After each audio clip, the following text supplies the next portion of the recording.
For anyone to understand inflation, they first need to understand supply and demand curves. So we're Mm. going back to basic economics. We're going So back to economics.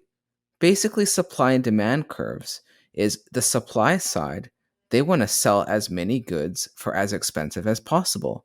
And the demand side, they want to buy as many goods as at little price as possible. When these two curves intersect, at some place, it's called the market equilibrium. And that is generally the price at which people transact at. Right. So when anyone or anything impacts the supply, whether making it more expensive or making demand drop or demand go up or supply go down, these all have impacts on inflation, whether it increases inflation or decreases inflation. The one that Certainly. we're seeing now with supply chain issues is it's increasing not only the cost to supply, but it's also increasing the demand. Yes. So this is Yeah. where we're seeing big prices shift. And we got kind of comfortable with low inflation over the past decade or two. And, honestly, I think that's about to change.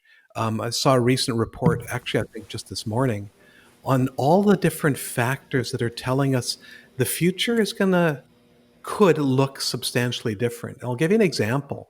There's a lot of baby boomers who are finally deciding to retire. Okay. Many of them were holding on for quite a while, especially given that many of them are healthy. They still want to keep working, but they're finally deciding, okay, I'm going to stop working for a living and just pursue my passions.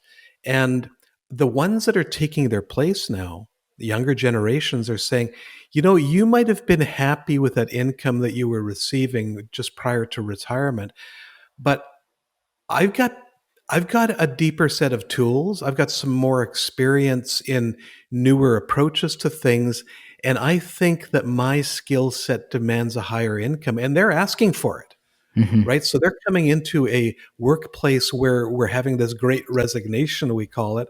People are leaving, and it's hard for employers to retain people, and the next generation is demanding and getting higher wages. Well, guess what? Higher wages equals higher inflation because employers have to pay more in wages. They're going to have to increase their goods and services that they manufacture or provide, and all of their input costs go up. They're going to have to Hmm. increase prices, which will give us increased inflation as well. You mentioned the supply chain issues. There are, of course, fluctuations in demand for raw materials. Raw materials are getting more expensive to extract from the earth, for instance. Those prices are going up.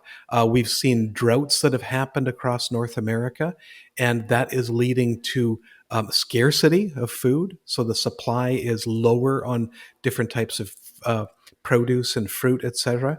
Um, for instance, even up in the Fraser Valley, we had a massive death of a lot of cattle and livestock.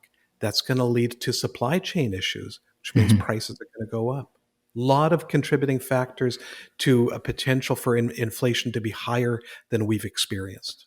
So basically, the premise we're trying to say here is inflation is very real and it needs to be factored into your financial plan, Yeah, especially as it relates to your real rate of return and future for sure. spending.